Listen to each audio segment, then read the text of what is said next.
And now to the Caucasus, where Georgian police have clashed with anti-government protesters who tried to storm the presidential palace in the capital.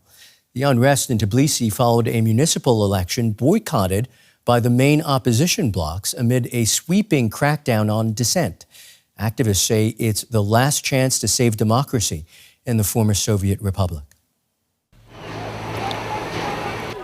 Using water cannons and tear gas, Georgian police drive back demonstrators who tried to storm the presidential palace.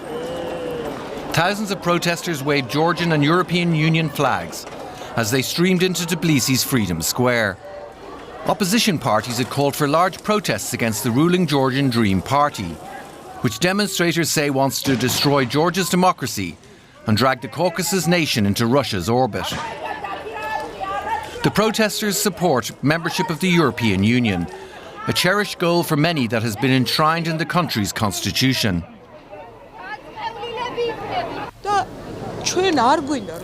We do not want to live in Russia. We want Europe. We must get rid of this government because it is crystal clear that they are pro-Russian authorities. Struggle always makes sense, but unfortunately I'm not very optimistic for change anytime soon. The opposition parties are inactive. The mayor of Tbilisi threatened to take action against any protesters who used violence. We issued multiple warnings not to take steps toward violence, as this would be met with an appropriate response. A disputed parliamentary poll a year ago plunged Georgia into turmoil, with protests taking place almost daily. The vote prompted Brussels to effectively freeze the EU candidate country's accession process. The protests came after Saturday's municipal votes, in which state election officials said Georgian Dream had scored landslide wins in mayoral races in all cities. The rights group Amnesty International said the elections took place amid severe political reprisals against opposition figures and civil society. Let's bring in journalist Deborah Wild in the Georgian capital.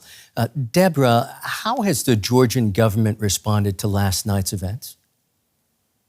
They've arrested 5 people and are declared to will charge them with the violent overthrow of the constitutional orders, which can carry a prison sentence of several years. So they've already taken actions, and they declared that they will crack down further on demonstrators and anyone they see as participating in it. Tell us something. How do authorities deal with protests when they're undeniably peaceful? It's been going in waves that at times they've been trying to clear the streets with tear gas and water cannons, arresting people, beating up people. And then for a while now, they're trying to clamp down on people going to the protests by having installed facial recognition cameras in downtown Tbilisi. So if you're caught on these cameras, it carries fines over 1,000 euros equivalent that many people in Georgia cannot afford to pay. We're seeing and if you don't pay, you go to prison. We're seeing a lot of unrest in the images that we're showing alongside seeing you. But now it's the day after. Give us a sense of what it's like in the country today.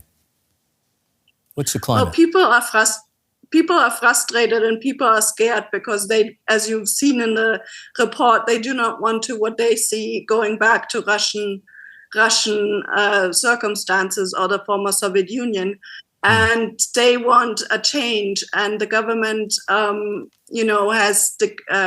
has paused its EU accession talks. But the next demonstrations are scheduled for tonight at 8, and people have been going out every single night for over 300 days, blocking for at least a little bit the main avenue in downtown, and that will continue tonight and most likely the day after. Protests are ongoing. People are clearly resolute. Deborah, what's your take?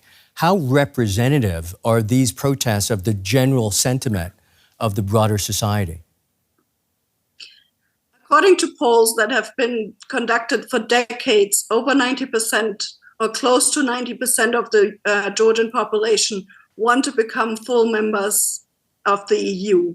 When the Georgian government declared about almost a year ago that it would pause EU accession talks, many characterized that as a declaration of war to its own population who clearly want a different path. And that's what the Georgian protesters and people are demanding. Now, in all these protests, not a lot has changed. More and more people have ended up in prison. So Georgians are obviously frustrated. Many are trying, especially the young people, are trying to leave the country, but they're not willing to give up either and hope that the EU and the Western world will help them any means they can to rejoin the path towards the EU. A declaration of war. That's journalist Deborah Wild in Tbilisi. Many thanks to you.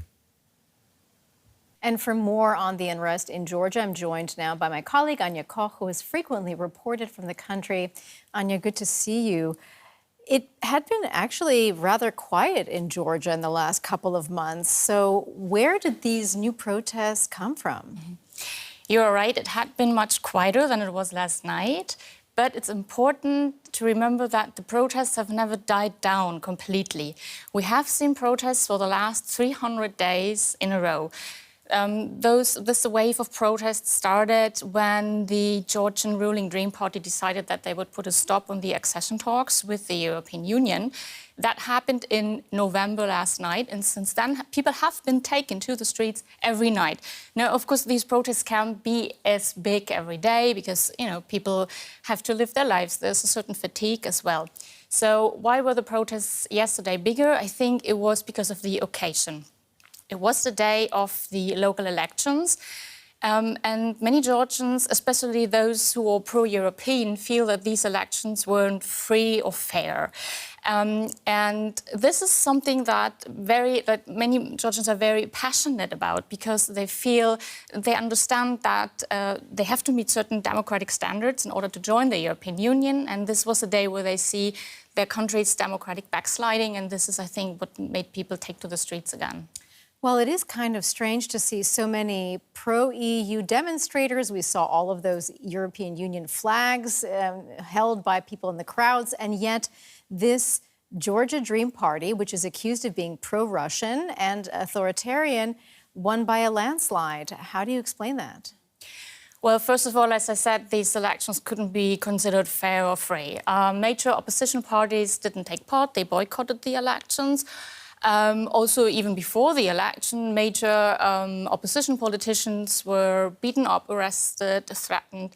So it's kind of hard to really know how big the support for the Georgian Dream ruling party actually is. Of course, there are people who support that party and who vote for the party, but the Georgian Dream never openly said that they would oppose Georgia joining the European Union. What they do instead is they say, yeah, we want to join the European Union, but we want to do it on our terms and at our speed. And it does resonate with some Georgians, especially with those who fear that their country moving towards the West could upset Georgia's biggest neighbor, and that is Russia.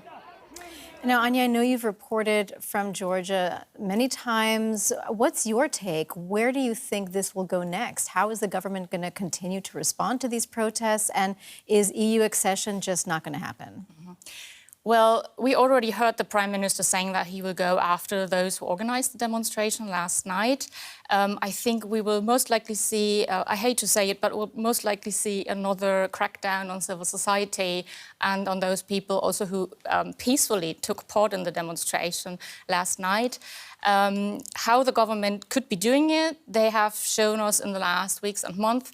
The authorities have installed thousands of cameras, high-resolution cameras in the center of Tbilisi. Those cameras are equipped with facial recognition, so it's very, very easy to track down people who peacefully are taking part in the demonstration. They're also going after journalists who report from the demonstration, by the way. So what they do is they track those people and they impose a fine on those people. That fine, if you take part for the first time officially for blocking the road, is right now 1,800 euros, while the average Georgian income is 700 euros a month. So you can imagine what it does to people. So definitely a very harsh crackdown by the authorities that we're going to see. Anja Koch, my colleague, thank you so much for your insights. Always great to speak to you.